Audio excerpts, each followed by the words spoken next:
Hello again. Welcome to another video of Not My Canon. Today we are doing a unit of Phase 2 Republic Clone Troopers.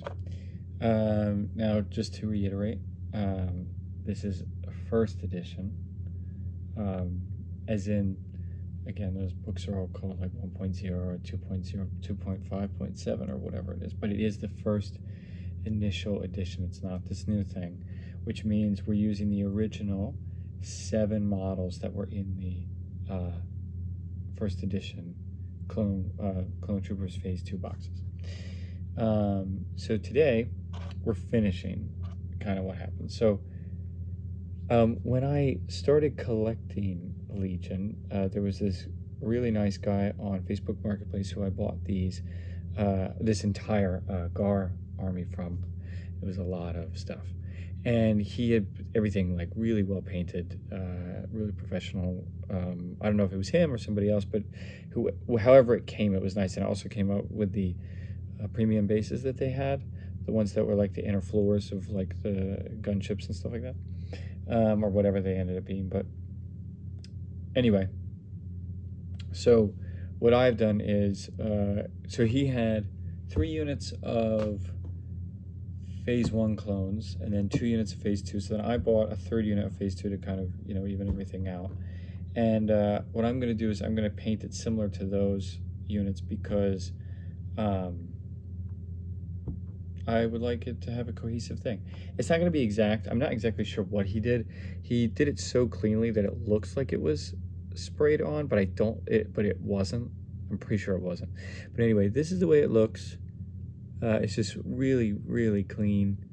There's not a lot of black anywhere. There's some kind of in the inner lining here, but outside of that, there's almost no black. So I'm going to paint it like that. This is a normal unit, or a model rather. And so the visor obviously is black.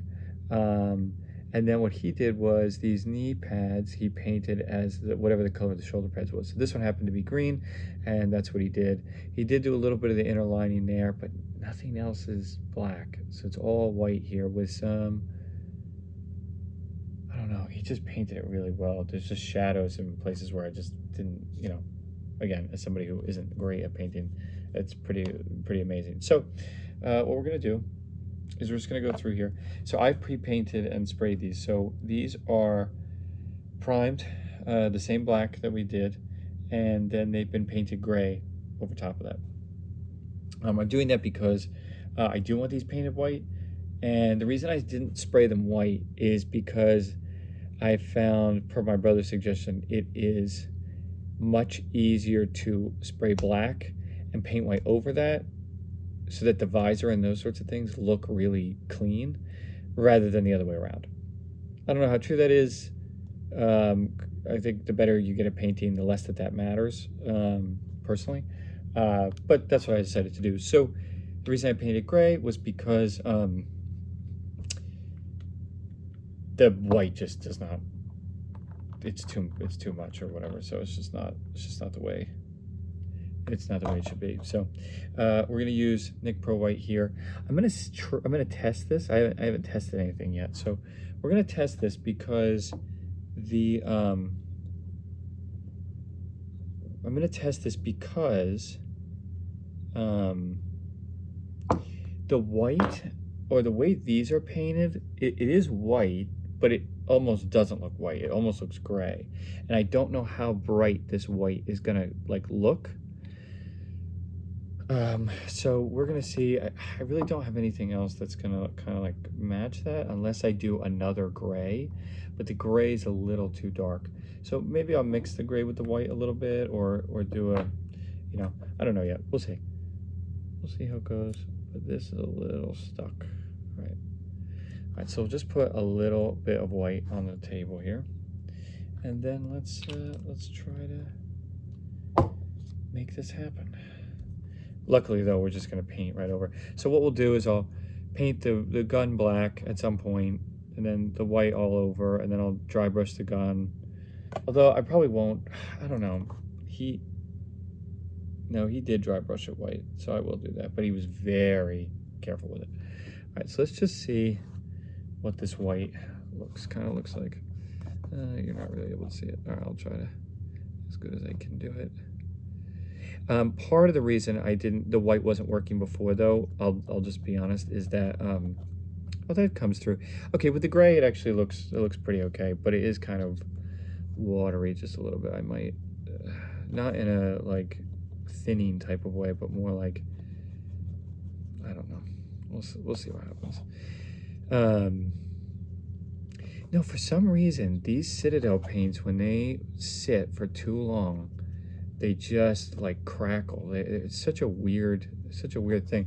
They just kind of bunch up, and I've tried, I really have, I've tried different like methods to kind of loosen everything up and make it more creamy, I guess is the best word to use it, but just more smooth. And man, it just does not work. Like it doesn't. All right, so I do have to make sure that some of the stuff is thin. All right, so I'm probably gonna have to do 2 coats of paint for this, because I don't want it to be too whatever. You know what, I'm gonna move this just so I can actually do this well. Yeah, if anyone has suggestions on how to deal with, so I'll also be additionally honest that some of the paints have been sitting a while before I bought them even. But the other thing, again, I feel like that's not an excuse, because then, not that stuff isn't an excuse, but the other problem is that I will buy brand new paints, like paints I get home with, and they're awesome. They're fresh, they're, you know, whatever. All right, so that looks pretty good. So let's do another bout of it. I think this is what's gonna happen, because I think the gray is gonna come through really well. All right, let me just do this over here. I actually think the gray comes through really well. So as long as I do a second coat of white, it should be all right. Actually, I am gonna put this here, just so we, so we'll see here. But like, I'll come home and it'll be fine. It'll work. It'll be great. And then it won't. Like, then maybe a week later, it'll already be bad. And I don't know what it is. I can't tell if it's like where I'm storing. I mean, it's not where I'm storing it, because they're not, it's not climate control, but it's, temperature's fine, right? But then the other thing is, I wonder if it's like, if just Citadel paints in general, their whole like lid system is just obsolete and bad. It might be that. I might just be trying to, you know, work with something that's already, like, that's just fundamentally busted, and it's just not gonna, no matter where I put it, no matter what I do with it, it's just not gonna go. So whatever. I like these NicPro paints, so, and they're way cheaper, so there is some Citadel paints that I really like, but I have not come across, at least for Legion. I don't know how well the NicPro paints would work for Warhammer models. I get a little scared about that, but just because I have all the, not that the plastic necessarily matters, but I do have like all the old 7th and 8th and 6th edition stuff, so it's like, I kind of want to make sure that it's painted well. So I don't know, we'll see. I'll try it, but you know, at least I know the Citadel stuff works. But then again, you're paying, depending on where you go, man, it's like $7 or $8 per pot to get it, and it's like, why am I gonna do that? And they're tiny. Like, what a scam! It just is. It's really, like, it's annoying, and it's a waste of every. And if they dry out so quickly, like, what? Why are we? I don't know. Why are we doing that? Why are we doing it? All right. So I definitely put too much paint on the certain places, which, like the belt, but maybe we can adjust that later. Still a little bunchy, but it's okay. try to get this. Hopefully you can still see it. I know it's a distance away, but so yeah. Let's see what happens. How did he paint? Oh, he painted all the gloves white too. Interesting. Okay. Like I said, you know, I might paint it differently. Like I would probably paint these a little bit more like stormtroopers, not stormtroopers, but like more like original clones. Like with black gloves and things like that. But since he did the whole, you know, the whole thing, and I don't want to repaint 5 units worth of clones, I kind of like uniformity with the armies. I like color schemes. I like, you know, just matching stuff in that way. And besides, you know, an all white, like it looks very striking when it's like that, where you have like the all white clones, and then you have like a color that's unique to that unit. So that's one thing I'm probably going to change in the other ones. Like I think both of the phase 2 ones are painted green, and I would rather have one of them be like, I might just highlight it blue. Thing came off. Highlight it blue, and then I'll do like, so I'm gonna assume I'm doing that, and then so here I'm gonna paint this unit yellow. So the shoulder pads will be yellow and these sorts of things. So it'll be nice. Be nice. Okay, that looks fairly good. It's still a little bunchy. I do wonder what would happen if I had started with a cleaner gray, not like a NicPro gray rather than a Citadel gray, because I feel like it's the Citadel stuff that's just bunching up, man. Just wish it looked a little better. A little bit better presentation, but nothing you can do about it now. It's fine. It is fine, but that looks okay. I mean, this just looks so good. He must have sprayed it on. I really think he sprayed it on. It just looks too good. But I don't know. I might be totally wrong on that. I might ask him, honestly. But we'll see. This looks okay. All right, so let's do the helmet here. So with the helmet, I don't want to do it too thick, but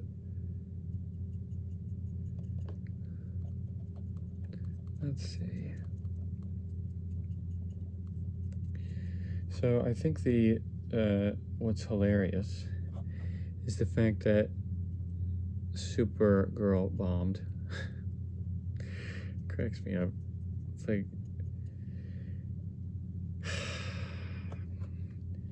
we're never gonna get people who just are willing. Here's the thing: we're never gonna get directors who are willing to do the thing we want them to do, especially with IPs, because we're never going to get a corporate owner who is willing to take that risk.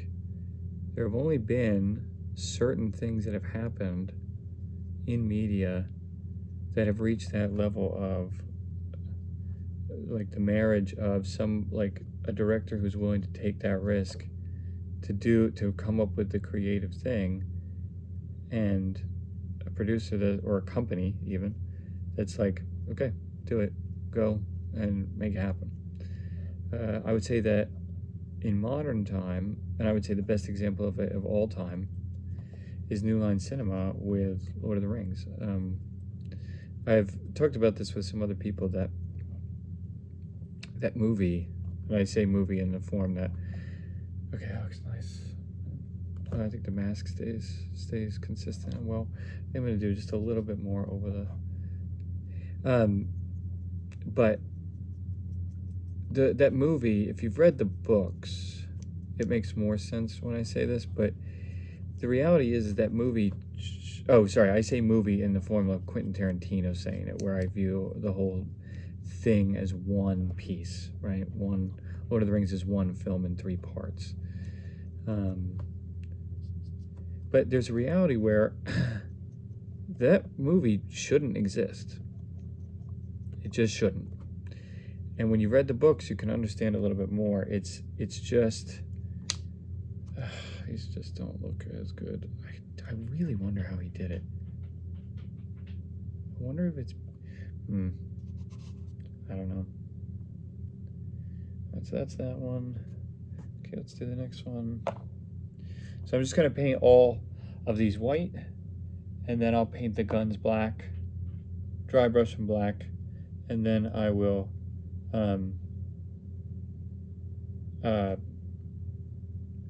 paint the whatever the secondary color is. So yellow. So the shoulder pads will be yellow, the visor will be yellow, the knee pads will be yellow, those sorts of things. So we're just gonna keep on going. I'm gonna add more paint here.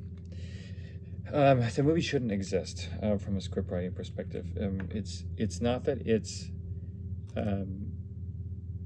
Well, first of all, I disagree with the people who misunderstand the changes, because you have to understand the medium in which you're formatting things in. So that's like a really important thing. It's a really important thing to know, not just when you're creating, but also when you're critiquing. It's kind of what I said about the BGG stuff, where it's like, if you're going to criticize something, know what you're know whether you're critiquing it from a perspective of what you wanted out of it versus what it was trying to give you, right? So, you know, Lord of the Rings the films were trying to give you a particular side, not an incorrect side, but a particular side of that story in the book, particularly in the format of, you know, digital media. So we have to understand it from that perspective. Even if we don't like the choices, we have to at least understand objectively why those things were decided. So the point is that if you read the books, if you understand the intensity and the really the insane intertwined nature of those story arcs, not just the characters themselves, but the world itself, or, you know, whatever it is, with a long history that feeds into, like the Silmarillion and the Hobbit and stuff, that feeds into the Lord of the Rings. It is not something that you just go, yeah, we're gonna make this. It's one of those things where it's like, no, you have to kind of like not even think about it and just do it, because what you're doing is so not possible from a technical perspective that you just have to do it and then look back and go, oh, I guess we did that. Yeah, I guess we did that, because that's literally what it is. I mean, that's how insane what they did, you know, was. And I'll go into that, you know, in different ways, but just like certain script writing things and the level of, well, this isn't too bad. This is a bit better. If I go a little bit faster and I spread it out a bit more, it's nicer. So, what was I saying? Oh, so, you know, for filmmakers or for, you know, for production companies, you have to have that marriage of the director who's willing to take the heat of making a giant gamble from a social perspective, and then like an audience perspective, because the audience doesn't think necessarily, unless it's really bad or really good. Not really when it's really good, really when it's really bad. The audience doesn't think about the production company. They think about the director, or they think about the writer, or, you know, whatever it is. They don't think about the production company. They think about the production company when it is so egregiously bad that it's like, how did X allow this? And the problem with Supergirl is, like,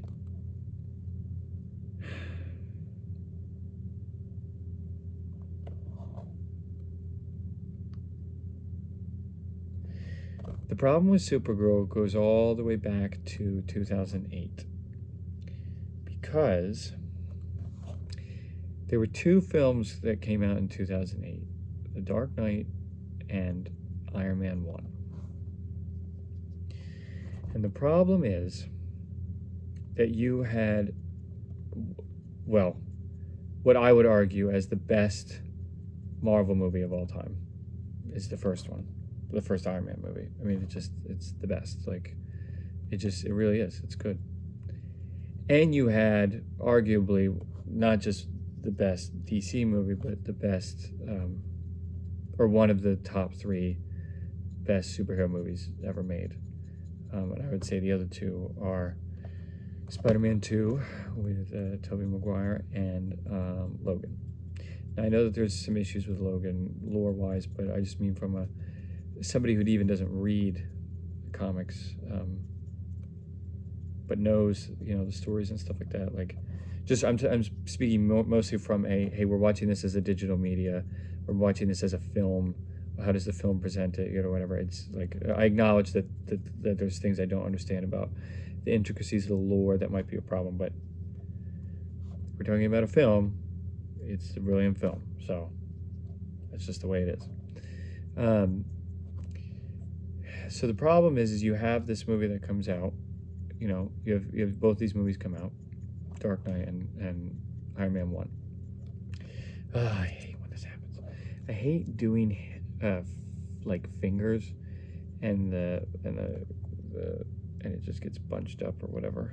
But I also have to make it all, white, and it's like, it's so annoying. All right, there we go. So the problem is that both of those films were highly regarded. I mean, obviously The Dark Knight was, but the Iron Man 1 was as well. So both of those films were dark. Iron Man 1 not so much as Dark Knight, but definitely dark, and it was dark in a really good way. It was really well done. So then the rumor is that was that Jon Favreau, who I'm not a fan of in general, I think he made. I've heard Chef, I think it's called, is really good. So I'll withhold judgment on that. But I think his best 2 movies are Elf and Iron Man 1, personally. I don't care for anything that he's done in Star Wars. I think The Mandalorian is one of the worst things to ever, unfortunately, grace our television screens. So, for a lot of different reasons. But anyway, so the rumor was that, according to the comics, like, Iron Man is like an alcoholic, and he struggles with that stuff, and I guess right after Iron Man 1 came out or something, because I think Iron Man 1 and the Edward Norton Hulk were the 2 movies made prior to the acquisition by Disney, if I remember correctly. And the thing was that Favreau wanted to include that that story arc, the arc of Tony like struggling with those sorts of things into the character, and the studio said no. They said it was too dark and didn't want to do it. So the problem is, this is just such a long thing, but I'll just go through it. So the problem is, all right, so that's good. Let me see if I can just do a bit more here on the legs.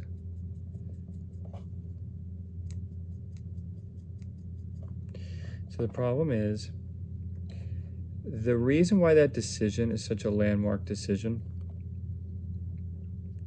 is because it happened in Marvel. And so what ended up happening was that decision essentially led us to James Gunn and Taika Waititi, who are terrible, both of them. Waititi, I think his best film is not Jojo Rabbit, it's What We Do in the Shadows, so do with that what you will. The reality is, those decisions led us to them. And the reason that it led us to them is because in that decision, Marvel decided that there were certain things that were allowed and certain things that were not allowed. For Warner Brothers, there was nothing that wasn't allowed. And the reason we know that is because the year after that, after those movies came out, Watchmen came out. And in there was no limitation. So what you end up having is this problem where DC, I like Snyder's films. I can go into a lot of the reasons why, but I won't do that right now. What I will say is this. Whether you love or hate Snyder, you can do that.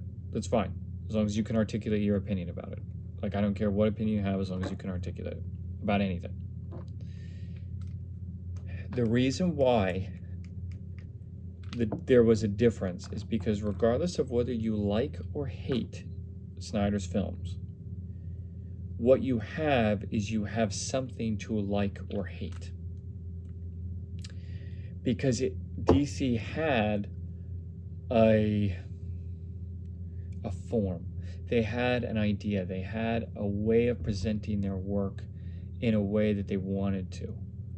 So when you when you walked into a Snyder film, regardless of what it was, you knew what you were getting into, which is why a lot of people didn't watch them, because they didn't like the way Snyder did his films, which is fine. But at least you could, before you go in, you can articulate what that's going to be. And some could say, well, that's formulaic. Well, it kind of is, except it's a style, as is, you know, everybody has a style. But then a style can only go so far. There has to be substance in it. And so the nice thing about Snyder's films and Nolan's films and Sam Raimi's films and Keaton's films as well is they were, or Burton's rather, is that there was philosophy in it. There was some kind of depth to what you were talking about. That's why I like Batman v Superman and Man of Steel, is we're talking about familial things, we're talking about philosophy, we're talking about political things, we're talking about really dense topics under the guise of superheroes and the morality within them. That's why I love Watchmen. You know, whatever. So the problem with Marvel is Marvel can't go in that direction. Now, there were some people that broke away from that. So I would say that the best Marvel movies, there's 3 of them. I think Iron Man 1 is the best. Then I think Captain America Winter Soldier. And then I think the first Guardians of the Galaxy, which sounds hypocritical based on what I'm saying about James Gunn, but here's the problem. When you do something once, it's a cool idea. When you do it, like, it's a novelty. When you do it more than once, and I'm not talking about, again, it sounds hypocritical because I'm saying there's a formula. Style can only go so far. Style is fine. James Gunn has a style. J.J. Abrams has a style. However, there is no substance to it, and that in itself is where I have the problem. So, one of the movies that I do enjoy a lot, actually 2 of the Marvel movies that I enjoy a lot, most of it,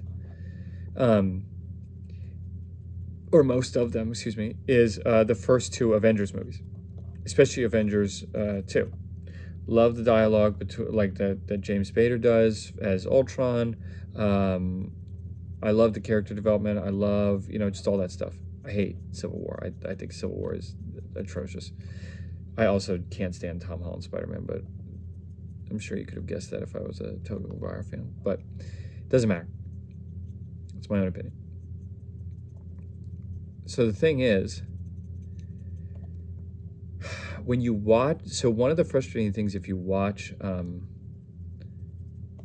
the first Avengers movie is the first of, and again, this is the overall problem with Marvel up until Guardians of the Galaxy 1, which is what I will get to. The problem with Marvel overall is that they cannot decide what they're doing. They cannot decide whether they are a comedic superhero genre, whether they're trying to be serious, whether they're trying to be philosophical, whether they're trying to be thought-provoking or stupid. And you can be a mixture of those things. You absolutely can be. But there has to be some kind of tie that the audience can latch on to, of saying, like, you know, this is kind of, again, not in a stupid way, but just like what kind of message or what kind of not feel, I can't think of the word, but just what kind of movie are we trying to do? What kind of ideas are we trying to get across? What do we want to brand ourselves as? What do we want to be? And Marvel couldn't figure that out, which is why a lot of their movies up until Guardians of the Galaxy 1 were half good and the rest of it was terrible. Because you have a great scene in Avengers 1 when Loki is in the glass chamber on the ship. I don't remember what the ship is called, but he's in the glass chamber, and he's talking to Black Widow, and he goes on this philosophical rant, and it's just so good. And even like his philosophical rants through the movie, I remember him in the courtyard of the street or whatever in some country. I don't remember what it was, but you know, it was awesome. Tom Hiddleston's a great actor, and his rants are excellent, like in the films, and they're well written, and he has a lot of gravitas in his delivery, and it's excellent. It really is excellent the way they do things. But then the problem is that the rest of the movie, not the rest of the movie, but I didn't want to do that much weight. Not the rest of the movie, but there are just parts that feel thematically inconsistent with the rest of it. And then you're just sitting there going, like, I don't know what I'm supposed to, like, because again, you can jump between things, but it's like, if you're providing like whiplash for the audience where they don't even know what movie they're watching, sequence by sequence, like it becomes very confusing, and like I'm not watching a cohesive project. Oh, darn it. Came undone. That's annoying. All right, let me just glue this, and then I'll do a different one while this one dries. These just are not going to be good enough, these models, unfortunately, but that's all right. So, and this is kind of why I disagree with the Writers Guild Strike of America, but that's a whole nother discussion. So then what ends up happening is you have these movies that are like you have these action sequences that some of them are good, some are bad. Also, the CGI in a lot of those movies are atrocious. They're just so, it's like 10 years too late. Like it's 10 years behind. I don't understand how we have stuff from like 2002 to 2008 that's better than anything, whatever. So, but going back to the original problem, the problem is that we get Guardians of the Galaxy. That's where the issue started. Because instead of sitting there going, okay, let's learn from the material that was leaked anyway, right? Because the only reason Marvel's trajectory happened was because they leaked DC's trajectory, or DC's got leaked and then Marvel just copied it, whatever. So instead of learning from the philosophical discussions of this and that, and getting better writers, what we did was we hired James Gunn. Now, before I get to James Gunn, let me just talk about J.J. Abrams, because J.J. Abrams, I think, his problems have been well documented about mystery boxes and things like that. But if I remember correctly, there was one statement that really stood out to me where when he was asked to direct Star Trek, and he said, I don't remember exactly if he said that there was a problem with the original stuff, but his general opinion was that he wanted to get away from the philosophy of the old Star Trek movies and shows. And it's like, brother, like that is, first of all, that just showcases your ignorance.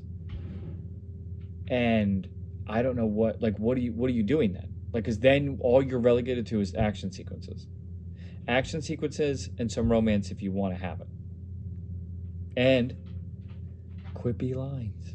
That's all you're relegated to. And the reason I bring up J.J. Abrams is because J.J. Abrams is connected to Disney. Now, he was connected afterward, but, well, he was kind of connected during because of Star Trek. I don't remember who I think Paramount put Star Trek out. So, but he was around. And this format is kind of my point. It comes from J.J. Abrams. He's one of the main perpetrators of it. It really bothers me. So then what James Gunn does is he comes in and he does a good thing. This is the issue, right? Because when you point out where the start of the problem is, people have a hard time understanding it, because if it's a good start, then how can it be a problem, right? Very easily. by overdoing it. So James Gunn is a one-trick pony. He's not a good writer. He's terrible with dialogue. And so it's kind of like this, every mediocre director has this, bad to mediocre director has this, where it's like, when people are defending them, they'll always point to like one thing, this one, like they'll say, well, what about this great movie? And it's like, and then what you're doing is then you're trying to like explain why one moment doesn't define. Oh my goodness, these keep just falling off. That is so annoying. It's really frustrating. Okay. There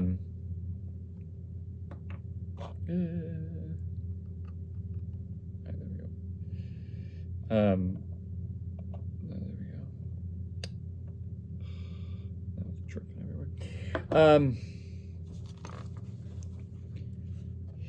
What you end up doing is you're having to try to defend your position based on like a false premise, because they're asking you to prove your point by objectively defaming, or by defaming an objectively good product. So then you're left with between a rock and a hard place, because they're not going to listen to the rest of it. So whatever. So this is the problem. The problem is that James Gunn's Guardians of the Galaxy was perfect. The first movie was awesome because it fit his persona, it fit his writing style to a T. It was perfect. Like, there was no issues with it. The quippiness, like, of his writing style, the quippiness fits so well with those characters specifically. It was awesome. Like it felt fast, it felt rough, it felt like very like space cowboy. It was good. It was really good. As somebody who does not like Marvel, it was a really good movie, and it just was. Like, it really is one of the top 3 best Marvel movies. And it did so well. But then what do you end up having? What you end up having is, and this is a dual problem, because someone could say, well, the problem is the corporation decided to use that format for all of their movies, so James Gunn can't be blamed for it, except James Gunn made more movies, right? And so, and the problem is that his format of writing showcased its limitations, because Guardians of the Galaxy 2 might be not just one of the worst Marvel movies ever made. It was so abysmal. It is the only time, and I've seen all 3 Sonic movies in theaters, and both Mario movies.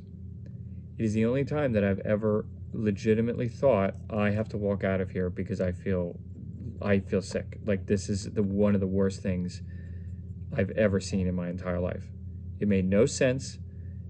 There was 7. They started with 7 plots, and then they half baked them, and then halfway through they added 4 more, and then didn't finish those either. It was really bad. Like, it was so abysmal. I had not seen a Marvel movie. I would not see a Marvel movie that bad until I saw the second Doctor Strange, and that was really bad because there was a total inconsistency in the editing room. I mean, atrociously inconsistent. It was, oh my goodness, it was so bad. But that's like another discussion for another time. But the point being, what ended up happening was all the Marvel movies became Guardians of the Galaxy. And like, I'm not the first person to say this. Marvel fans know this. Marvel fans know this. Everything became a quip machine. That's all it became. Nobody wanted to put in effort with dialogue, because why bother? So it just became this thing where it's like, oh, let's just make it hilarious, and then kind of have some action sequences, and then have some kind of like fake growth. It's just like Marvel like all these companies did this. Halo did this, right? 343 did this with Halo 4 and 5. Where it's like, let's forego any actual character development. Let's just make things sad and stupid. I don't know. It just doesn't make any sense. So what ends up happening is that James Gunn then, for some reason, is allowed reigns over DC after all that. Which, again,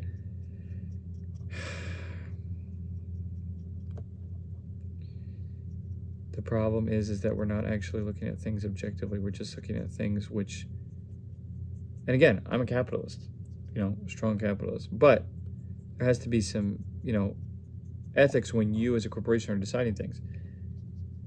Even then, no. It's like, I mean, yes, that is true, but also, this is going to sound harsh. I blame the audience for this. I do. And the reason I do is because you're not viewing things objectively. You're viewing things based on how you feel about how much you don't want to miss out. Like, that's the reality of what's happening. So it's like,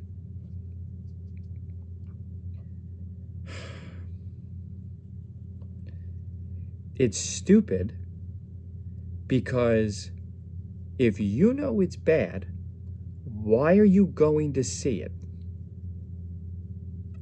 Well, and going to see it isn't even that big a deal because it's like, all right, we went and saw it and, wanted a good laugh. Like I saw Rise of Skywalker and that was atrocious, but we were laughing in the movie theater the whole time because it really was so funny. It really was just hilarious. So it's like, yeah, go ahead, do that. That's fine. But it's like when you defend those things, it's like, dude, come on, man. Like, you're not that big of an idiot. You're not. Don't dumb down. So it's kind of like the Mandalorian thing.